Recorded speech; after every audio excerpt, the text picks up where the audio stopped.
keutamaan Quran bukan pada sedap tu, pada betul tu.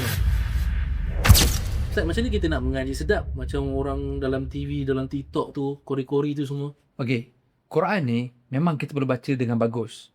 Suara, bacaan, naluri dan sebagainya. Dan malah Nabi pun sebutkan dalam hadis kan, Zainul Quran bi aswatikum. Hiasilah bacaan Quran kamu dengan suara-suara kamu. Maknanya memang kita perlu untuk bagi baca tu biar sedap.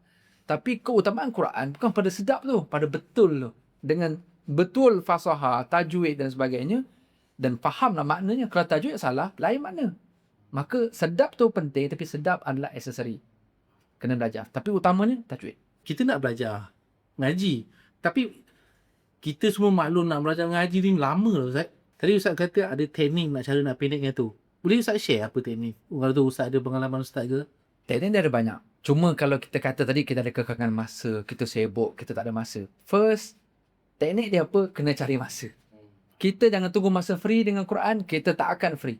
Kita yang kena ada masa. Itu teknik yang pertama. Soalnya kita kena set dalam sehari, aku mesti ada waktu dengan Quran. Berapa banyak? Tak kisah. Itu teknik yang pertama. Teknik yang kedua, kita ada pelbagai teknik. Salah satunya teknik jari tajwid.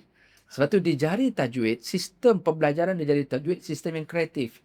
Bila sebut kreatif, dia menarik, kita ada kreativiti, kita ada nampak macam permainan. Dia bukan sekadar kita beli buku belajar sendiri. Satu, kita akan minat sebab dia bukunya buku yang ada kreativiti, buku yang dia sangat praktikal. Tak tahu, pusing. Tak tahu, tengok warna.